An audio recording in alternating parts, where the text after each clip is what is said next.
আসসালামু আলাইকুম, কেমন আছেন সবাই? আজকে চলে এসেছি একটা ট্রাভেল ব্লগ নিয়ে। এই ট্রাভেলের প্ল্যানটা আমাদের অনেক দিন যাবত ছিল। আমাদের অনেক দিনের ইচ্ছা কক্সবাজার যাব আমরা সব কাজিনসরা মিলে। তো ফাইনালি আমরা ব্যাটে বলে মিলাতে পেরেছি অ্যান্ড আমরা চলে গেছিলাম Cox's Bazar. That journey was awesome for us and I really want to share with you our full journey of Cox's Bazar. So please let's get started.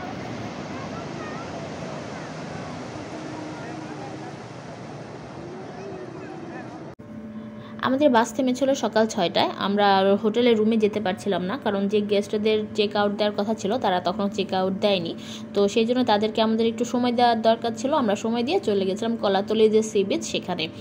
ওইখানে গিয়ে বিশ্বাস করবেন না ভাই, পুরা মানে ডাস্কি। কারণ হচ্ছে কিছু কিছু wise persons always advise us that you should connected with nature.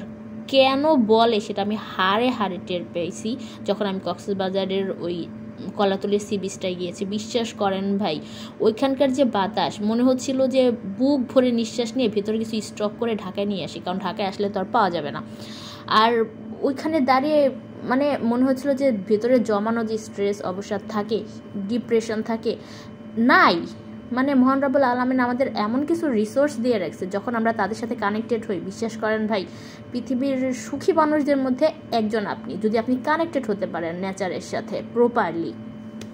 So আমরা ওইখানে গিয়ে আসলে মানে অন্যরকম একটা মনে হচ্ছিল যে আমিময় সর্বত্র, আর কাউকে দরকার নাই জীবনে বেঁচে থাকার জন্যে। আসলে কোনো মানুষের হাত ধরে থাকা দরকার নাই, কোনো মানুষের পায়ে তেল ঢলার দরকার নাই, সম্পূর্ণ হচ্ছে নিজের জন্য বাঁচো। আমরা আমাদের রুমে চলে আসছি। এই হচ্ছে আমাদের রুম, 4 জনের টুইন বেডের একটা রুম ছিল। তো এই ট্যুরিস্ট সিজনে হয় কি যে এটাই তো আসলে মানে কি বলবো, ট্যুরিস্ট সিজন এই সময়টাতে মানুষ অনেক বেশি আসে। তো এই ক্ষেত্রে একটু অ্যালার্ট থাকতে হবে, কারণ দেখা যাচ্ছে অনেক বেশি টাকায় খুব ভালো রুম পাওয়া যায় না, সিকিউর রুম পাওয়া যায় না। তো এই দিক থেকে আলহামদুলিল্লাহ আমরা ভালো একটা রুম পেয়েছিলাম এবং সিকিউর ছিল, যেহেতু আমরা গার্লস। তো সেই জন্য আমাদের একটা সিকিউর রুমের দরকার ছিল। তো অ্যাজ ইউজার আল্লাহর রহমতে আমরা ভালো একটা রুম পেয়েছিলাম এবং আমাদের 4 জনের জন্য এনাফ ছিল।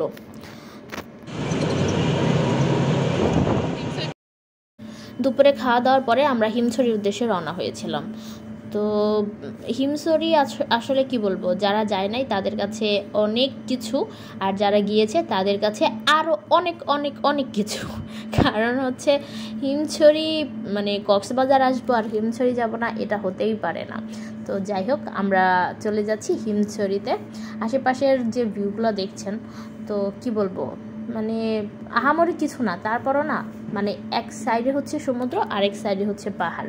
আমরা যারা ঢাকাবাসী আছি, দুই পাহাড় আর সমুদ্রের মাঝামাঝিতে পড়ে মানে কি বলবো, পুরোপুরি দিশা হারিয়ে ফেলেছি।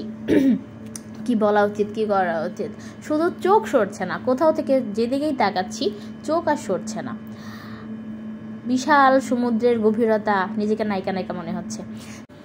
ফাইনালি আমরা চলে আসলাম হিমছড়িতে। তো এটা হচ্ছে এন্ট্রি পয়েন্ট। ওর আইসক্রিম খাওয়া দেখে না আমারও সিরিয়াসলি আইসক্রিম খাইতে খুব ইচ্ছা করতেছিল। তো যাই হোক, এখানে অনেক রকমের পাহাড়ি ফল পাওয়া যায়, কিন্তু সবই পরিচিত ফল। একটা ফল শুধু আমার পরিচিত না, সেটা হচ্ছে ওনারা বলছিল যে ওটার নাম হচ্ছে কাঠবাদাম। আদারওয়াইজ এখানে তেঁতুল খুব অ্যাভেলেবল। এই যে এই ফলটা হচ্ছে কাঠবাদাম, আমি জানি এটা কীভাবে খায়, আমি খাই নাই কখনো। আর সব কিছু পরিচিত ফল ছিল, বড়ই ছিল, আনারস ছিল, পেঁপে ছিল, পেয়ারা ছিল, তেঁতুল ছিল। জানি না এই তেঁতুলগুলোর টেস্ট কেমন, মিষ্টি হতে পারে, ঝাল হতে পারে, ট্রাই করি নাই, বলতে পারতেছি না। তো হিমছড়ির এই সাইডটাতে হচ্ছে আপনার ঝর্ণা আছে। ভেবেছিলাম খুব ঝর্ণা দেখবো, অনেক বড় ঝর্ণা, মানুষ নিচে গোসল করতেছে। আমার কাজিনরা তো প্ল্যান করেছিল যে জামা কাপড় নিয়ে যাবে, কারণ ঝর্ণায় যদি গোসল করে তো সেক্ষেত্রে হচ্ছে কাপড় চোপড়ে চেঞ্জ করতে হবে। তো ঝর্ণার যে অবস্থা, আমার কাছে মনে হয়েছে যে আমরা যদি গোসল করতে নামি মেবি ঝর্ণার পানি শেষ হয়ে যাবে। ভাবলাম কি আর হলো কি, যাই হোক, এখানে মানুষের অনেক ভিড় দেখতে পাচ্ছি। তো বাট আমি হতাশ, আমি ভেবেছিলাম যে টিভিতে দেখি না যেরকম ঝর্ণা মেবি ওই রকম হবে। বাচ্চা কাচ্চাদেরও ইন্টারেস্ট নাই, আমার মতো ওরাও ইন্টারেস্ট হারিয়ে ফেলেছে। তো যাই হোক, আসলে নাই মামার থেকে কানা মামা ভালো, কথাটা ওই রকম। তো ঢাকায় তো আমরা তাও পাই না, এখানে যতটুকু পেয়েছি। এই ফলগুলো আসলে সবই আমাদের পরিচিত, আমরা ঢাকায় এগুলা সবসময় পাই, পেয়ারা, পেঁপে, বড়ই। কিন্তু একটা কথা কি, এগুলো কিন্তু ফরমালিন ছাড়া, টোটালি ফরমালিন ছাড়া। আনারস মানে একেবারে অথেন্টিক যে টেস্ট থাকে ফলের, সেটাই আপনারা পাবেন। আমি মানে কয়েকজন মানুষের সাথে কথা বলে দেখলাম যে এরা বললো যে এগুলো একেবারে মানে পাহাড় থেকে আনা, তো মানে একেবারে অথেন্টিক টেস্ট। তো আমি আসলে আনকমন কিছু খুঁজছিলাম যে আনকমন কিছু আছে কিনা, বাট আনকমন বলতে আমার কাছে ওই কাঠবাদামটাই আনকমন। তো আপনারা যদি আসেন অবশ্যই ট্রাই করবেন।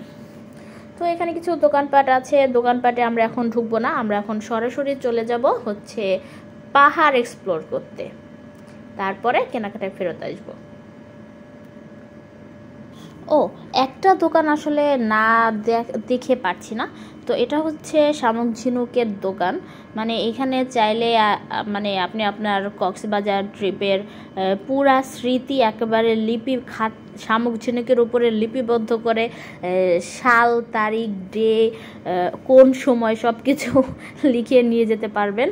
তো আমার কাছে এই জিনিসটা মানে দেখতে অনেকটা ইন্টারেস্টিং মনে হচ্ছিল একটা কাসিমের খোলস, কেউ কাসিমটাকে ভেতর থেকে টান দিয়ে বের করে খেয়ে ফেলেছে, তারপর তার খোলসটাকে এখানে সেল করার জন্য রেখে দিছে।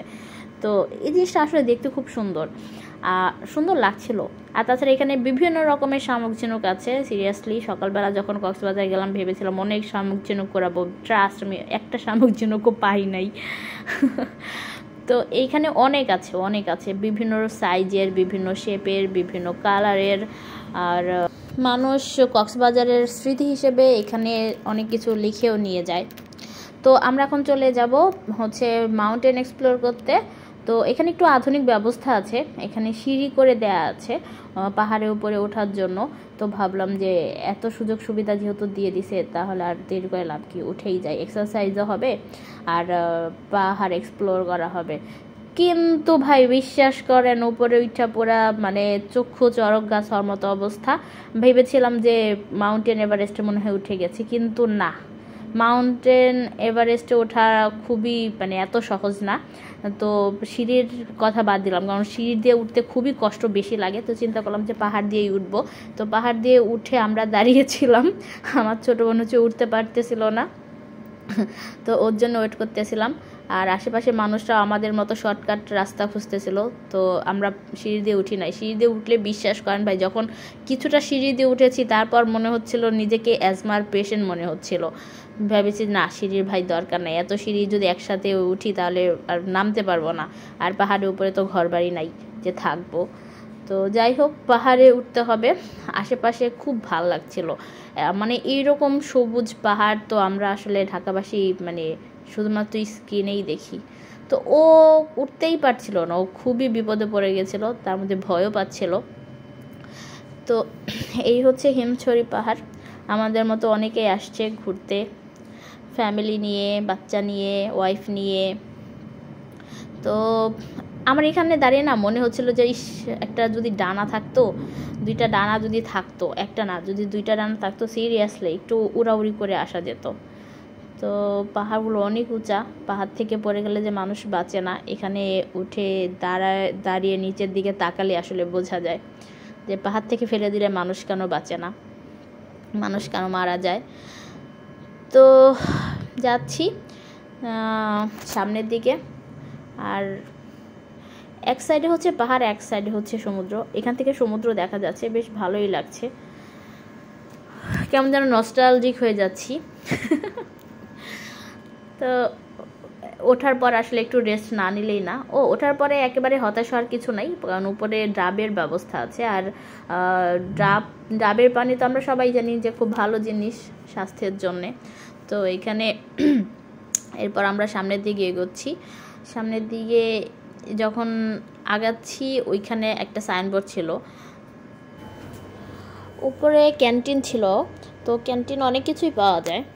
তো উপরে উঠে যথেষ্ট পরিমাণে খাবার দাবার কেনাকাটা করে খাবার দাবার খেতে খেতে সমুদ্র দেখা যায়।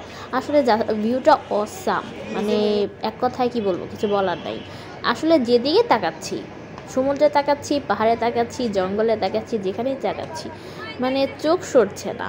মানে বিধাতার অপরূপ সৌন্দর্যের এক অংশ মনে হয় এইখানেই আছে।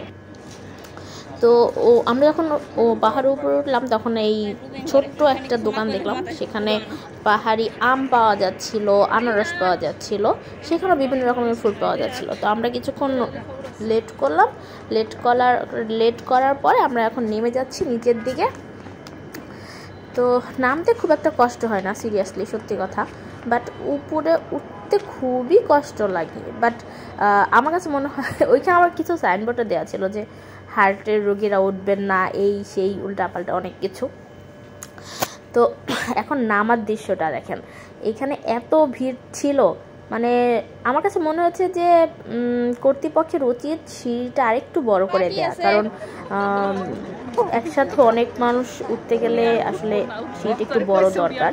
এখানে দুইটা লাইন হচ্ছে, এক লাইন দিয়ে মানুষ উঠছে আর এক লাইন দিয়ে মানুষ নিচে নামছে। তো এখানে অনেকটা সময় লাগতেছে, সিরিয়াসলি সিরিয়াল মেনটেন করে নামতে হচ্ছে, আদারওয়াইজ কোনো একটা অ্যাক্সিডেন্ট ঘটে গেলে আসলে কিছু করার থাকবে না। সেই জন্য সবাই অনেক কেয়ারফুললি নিচে নামার চেষ্টা করছিল। বেড়াতে এসে যদি অ্যাক্সিডেন্ট ঘটে যায় তাহলে তো কিছু বলার নেই। ভাই কি ভেবেছেন নেমে গেছি? জি না, নেমে যায় নাই, আরও আছে। মানে ওইটা তো একটা স্টেপ ছিল, ওই যে দেখতেছেন ওটা হচ্ছে নিচ, মানে গ্রাউন্ড ফ্লোর, আর আমরা এখনও যথেষ্ট পরিমাণে উপরে। যদি মানে বিল্ডিং ওয়াইজ হিসাব করি মেবি আমরা এখনও 50 তলার উপরেই আছি। তো মানুষজন উঠছে, বাচ্চাদের দেখে আসলে আমার খুব কষ্ট হচ্ছিল যে বাচ্চারা মানে খুব কষ্ট করে উঠতেছে, কিন্তু তারপর তারা উঠতেছে। যাই হোক, আমরা এবার চলে আসলাম কেনাকাটার উদ্দেশ্যে। এখানে অনেক কিছু পাওয়া যায়, সিরিয়াসলি বিশ্বাস করেন, কিন্তু কোনো পরিচিত ব্র্যান্ডের কিছু আপনি পাবেন না, সব পাবেন আপনি দেশের বাইরের।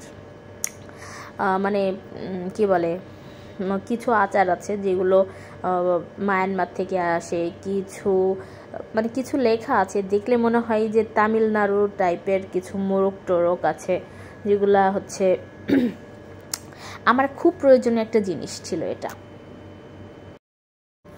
আমি অনেক দিন যাবৎ কাঠের চিরুনি খুঁজছিলাম, কারণ কাঠের চিরুনি আসলে মানে চুলের জন্য ভালো। মানে আমাকে কয়েকজন রেকমেন্ড করেছে যে কাঠের চিরুনি ইউজ করো। তো সেক্ষেত্রে আমি ঢাকায় অনেক জায়গায় খুঁজেছিলাম কিন্তু পাই নাই, আর পেলেও পছন্দ হয় নাই। কোথায় পাওয়া যায় তাও আমি জানি না, তবে আমি খুঁজেছিলাম, যদিও বেশি খুঁজি নাই। তো এখানে এসে যখন পেয়ে গেছি চিন্তা করলাম যে না, এখন আমি একটা নিবই। আচ্ছা, এগুলা মানে এই কাঠ কতদিন টিকবে? কোনো ওয়ারেন্টি গ্যারান্টি আছে? এগুলা লালি কাঠের, এগুলো আপনার কিচ্ছু হবে না। আমি যতদিন পাই যতদিন পারেন ততদিন ব্যবহার করুন, যেগুলো নষ্ট হওয়ার কিছু না। এগুলো লালি কাঠের, যে কোনো কাঠ দিয়ে আপনার চিরুনি তৈরি করা যায় না। তো এগুলা তো আপনার সেগুন কাঠ আর লালি কাঠ দিয়ে বানানো। চিরুনি কেনার পরে চলে আসলাম পাশের একটা স্টলে। এখানে অনেক রকমের আচার আছে, আর আমি একটা জিনিস বুঝি না, কক্সবাজারে এই জিনিসটা অনেক কমন, এখানে বিভিন্ন রকমের মাশমেলো পাওয়া যায়। তো এবার চলে আসছে আরেকটা স্টলে, যেখানে আসলে নারীরা আটকায়। যদি প্রশ্ন করা হয় নারীরা কিসে আটকায়, আমি তো চোখ বন্ধ করে বলে দেব, ভাই নারীরা আসলে এই সবের উপরে আটকায়, আর কোনো কিছুতে আটকায় না। এখানে অসম্ভব রকমের সুন্দর সুন্দর কিছু মালা ছিল। এই মালাগুলো আসলে আপনি সালোয়ার কামিজের সাথে পরতে পারবেন, শাড়ির সাথে পরতে পারবেন, ইভেন যদি আপনি টপস মানে ওয়েস্টার্ন কোনো ড্রেসের সাথে পরতে চান, ডেফিনেটলি চোখ বন্ধ করে পরেন, মানে খুব সুন্দর লাগবে। সিরিয়াসলি খুব ভালো লাগছিল, আমার মনে হচ্ছিল যে সব কয়টা থেকেই কিনি, মানে একটা করে সব জায়গা থেকে কিনি। আর এগুলো তো খুব কমন জিনিস, শাড়ি পরলে এই বড় এই লকেটগুলো খুব ভালো যায়, সব রকম শাড়ির সাথেই যায়। এখানে এইগুলারও অনেক কালেকশন ছিল, আর প্রত্যেকটা দেখতে আসলে খুব সুন্দর লাগছিল, আর সব রকমের সব কিছুই ছিল। তো আসলে কি বলবো, মানে চোখ সরানো যায় না, মনে হয় যে কিনি আর না কিনি, দেখতে থাকি, কারণ দেখতে তো আর টাকা পয়সা লাগে না। তো আমি মানে তাকিয়েই ছিলাম আর খুঁজে বের করছিলাম যে কোনটা নিব। সবগুলো জিনিস আসলে খুবই সুন্দর লাগছিল। এখানে কিছু ব্রেসলেট ছিল, তারপর চুলের ব্র্যান্ড ছিল, তো ভালোই লাগছিল, আসলেই ভালো লাগছিল। আর নারীরা যেখানে আটকায় সেখানে আসলে আমিও আটকে গেছি, চোখ আর সরাতে পারছি না, যেটা দেখতেছি সেটাই ভালো লাগতেছে। এখন এমন একটা বিপদে পড়েছি, কি নিব সেটাই বুঝতে পারতেছি না, কোনটা নিব সেটাও বুঝতে পারতেছি না। এই পার্টসগুলো আমার খুব ভালো লেগেছিলো। এই পার্টসগুলো আসলে পাটের তৈরি, আমাদের দেশে যে পাট, দেশীয় পাট থেকে এইগুলা বানায়, তো মানে বেশ সুন্দর লাগছিল আমার কাছে। তো শেষ পর্যন্ত আমি অনেক বেছে শুনে একটা পার্স নিয়েছিলাম। এখানে অনেকগুলো পার্স ছিল সিরিয়াসলি, আর মানে কি বলবো, তবে রিজনেবল প্রাইসের মধ্যে, খুব যে আহামরি অনেক দাম ব্যাপারটা তাও না। আর আপনি যদি একটু মানে দর কষাকষিতে এক্সপার্ট হন তাহলে আপনার জন্য আছে সুখবর, আপনি এখানে খুবই রিজনেবল প্রাইসের মধ্যে পছন্দের জিনিসটা কিনতে পারবেন। আমার এই লাল ব্যাগটা শেষ পর্যন্ত চোখে লেগেছিল এবং আমি ফাইনালি এটাই কিনেছিলাম। তো হিমছড়িতে হচ্ছে মোটামুটি ট্যুর শেষ। এখন আমরা এখান থেকে বের হব। এখানে ট্রান্সপোর্ট আছে, বিভিন্ন রকমের ট্রান্সপোর্ট আছে, লোকাল ট্রান্সপোর্ট যেগুলোকে বলা হয়। তো ওই হচ্ছে পাহাড়, এখনও কিছু মানুষ কচ্ছপের গতিতে নামতেছে আর আমরা নিচে চলে আসছি। তো হিমছড়িতে যখন আমরা ছিলাম তখন প্রায় সূর্য অস্ত যাবে এমন একটা পর্যায়ে, তো আমরা সবাই চিন্তা করলাম যে তাহলে এই হিমছড়ি বিচেই হচ্ছে আমরা সূর্যাস্তটা দেখে যাই, কারণ সানসেট তো মানে কি বলবো, অনেক আকাঙ্ক্ষিত জিনিস কক্সবাজারে। তো এখানে এক রকমের ভর্তা পেয়েছিলাম যেগুলো মিক্সড ফ্রুট, তো কেন যেন আমার খাইতে ইচ্ছা করছিল, আমি কিনে ফেলছি, কোনো স্বাদ পাত চিন্তা করি নাই। তো এখানে আমাদের মতো অনেকেই আছে যারা সূর্যাস্ত পর্যন্ত ওয়েট করবে। আমরা সূর্যাস্ত পর্যন্ত ওয়েট করলাম অ্যান্ড ফাইনালি আমরা ব্যাক করতেছি হোটেলের উদ্দেশ্যে। এটা হচ্ছে আমাদের হিমছড়ি ট্যুর ছিল কক্সবাজারে। তো সব কিছু মিলে আমি একটা কথা বলবো যে আসলে আমাদের না মনে হয় যে আসলে আমরা নেচার থেকে অনেক দূরে, নেচারের মধ্যে একটা প্রশান্তি থাকে যেটা আমরা আসলে পাই না। মনটা খারাপ লাগছিল, কারণ হচ্ছে হিমছড়ি থেকে এখন বাসার দিকে চলে যাব। আমার কাছে মনে হচ্ছে যে আমার সাথে সাথে সমুদ্রেরও মন খারাপ, কারণ আমি চলে যাচ্ছি সেই জন্যে।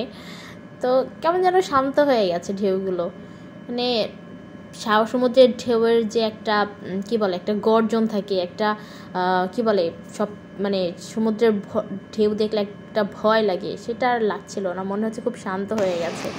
আর মনে হচ্ছিল ও যাচ্ছে না আমি যাই, আমিও চাচ্ছিলাম না আমরা যাই। তো সমুদ্রের সাথে আমার আসলে বেশ একটা মানে তার ভেতরের কথাটা আমি বুঝতে পারতেছি, আমার মনে হচ্ছিল। কিন্তু কি আর করা, থাকা তো যাবে না, ফিরে যেতে হবে। তো আই উইশ আমার এখানে একটা বাড়ি থাকতো। সিরিয়াসলি আমি আমার বাড়িতে মানে যান্ত্রিকতার কোনো কিছুই রাখতাম না, ইলেকট্রিসিটি রাখতাম না, কোনো কিছুই রাখতাম না, শুধুই নেচার রাখতাম।